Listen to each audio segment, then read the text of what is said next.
Sedimen terutama terdiri dari partikel-partikel yang berasal dari hasil pembongkaran batu-batuan dan potongan-potongan kulit, serta sisa rangka dari organisme laut. Ukuran partikel-partikel ini sangat ditentukan oleh sifat-sifat fisik mereka, dan akibatnya sedimen yang terdapat pada berbagai tempat di dunia mempunyai sifat-sifat yang sangat berbeda-beda.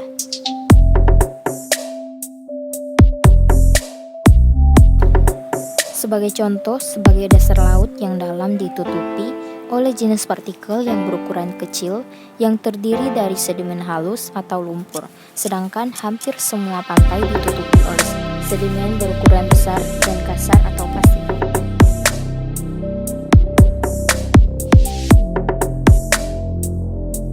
Jenis sedimen ini berasal dari sisa pengikisan batu-batuan di darat. Hal ini dapat terjadi karena adanya suatu kondisi fisik yang ekstrim, seperti yang disebabkan karena adanya pemanasan dan pendinginan terhadap batu-batuan yang terjadi secara berulang-ulang di padang pasir, oleh karena adanya embun-embun es di musim dingin, atau oleh karena adanya aksi kimia dari larutan bahan-bahan yang terdapat di dalam air hujan atau air tanah terhadap permukaan batu. Partikel-partikel sedimen diangkut dari daratan ke laut oleh sungai-sungai. Beberapa sungai di dunia yang mengalir di daerah daratan yang begitu luas akan memindahkan sejumlah besar sedimen ke dalam laut. Begitu sedimen mencapai laut, penyebarannya kemudian ditentukan terutama oleh sifat-sifat fisik dari partikel-partikel itu sendiri, khususnya oleh lamanya mereka tinggal melayang-layang di lapisan kolom air.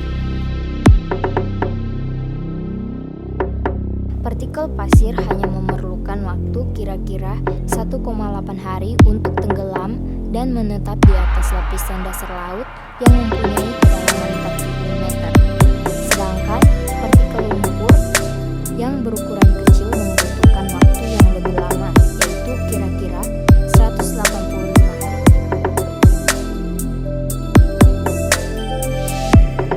Dengan adanya perbedaan kecepatan endap tersebut, pasir akan segera diendapkan begitu sampai di laut dan cenderung mengumpul di daerah dekat daratan atau pantai. Sedangkan endapan lumpur diangkut lebih jauh ke tengah laut, dan kebanyakan mereka akan mengendap pada daerah continental shelf, dan karena itu partikel-partikel sedimen yang berukuran paling kecil cenderung untuk diendapkan pada dasar laut yang dalam.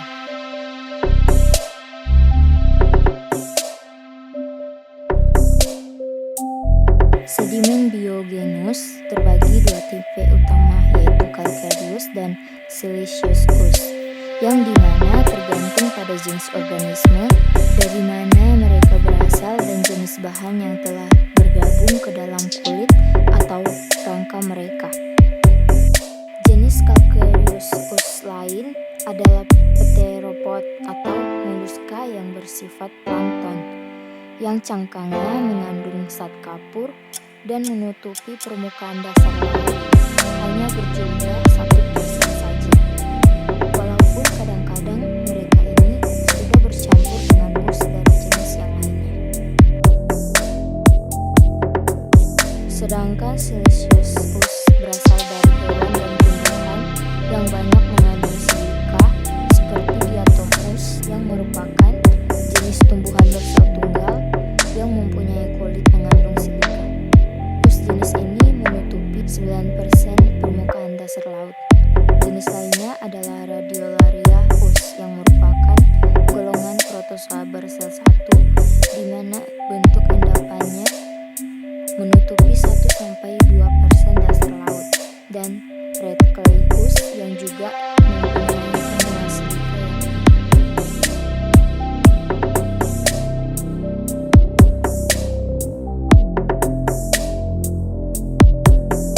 Jenis partikel dari sedimen golongan ini dibentuk sebagai hasil reaksi kimia dalam air laut.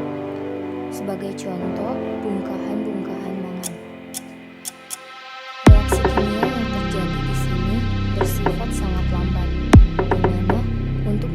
membentuk suatu nodul besar diperlukan waktu selama berjuta-juta tahun, dan proses ini kemudian akan berhenti sama sekali jika nodul telah terkubur di dalam sedimen.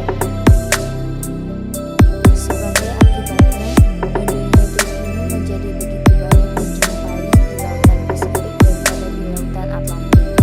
Hal ini disebabkan karena tingkat kecepatan proses sedimentasi untuk mengubur nodul-nodul yang terjadi di lautan Pasifik lebih lambat jika dibandingkan dengan di lautan Atlantik. Partikel-partikel kecil yang berasal dari ruang angkasa dan mengandung banyak unsur besi sehingga mempunyai respon magnetik disebut sedimen kosmogeneus. Sedangkan sedimen volcanik adalah material yang dikeluarkan oleh gunung api. Salah satu contohnya adalah abu.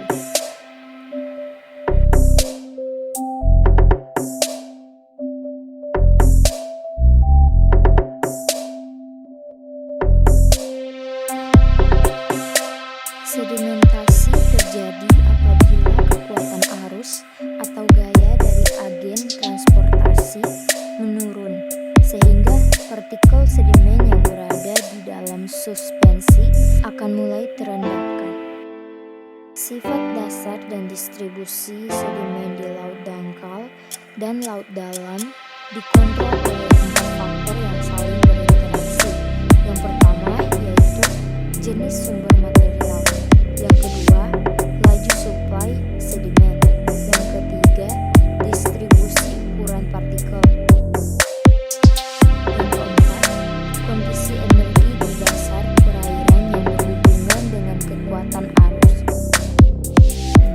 Terdapat hubungan yang jelas antara ukuran partikel sedimen dengan kekuatan arus di daerah deposisi atau sedimentasi. Ukuran atau diameter partikel yang mengendap sebanding dengan tingkat energi pada saat terjadinya deposisi. Lingkungan energi kecil di mana arusnya lemah sangat jarang menerima suplai partikel yang kasar atau berukuran besar. Oleh karena arus yang lemah biasanya tidak bisa mengangkut partikel-partikel kasar atau besar ke daerah tersebut.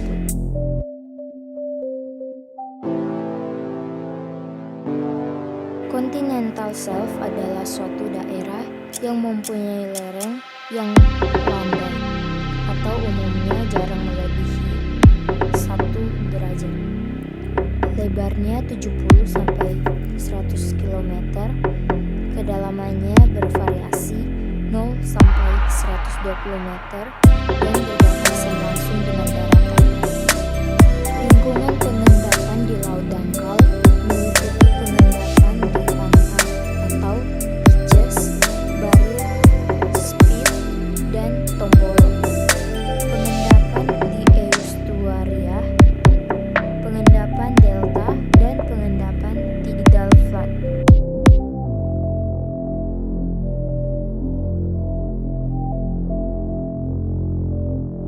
Reruntuhan yang mengendap di dasar laut dalam diperoleh dari 2 sumber, yaitu sumber eksternal atau internal. Sedimentasi di perairan dalam dapat juga terjadi oleh karena adanya reruntuhan organisme pelagik yang telah mati dari dekat permukaan perairan, adanya partikel hasil letusan gunung berapi yang jatuh ke laut.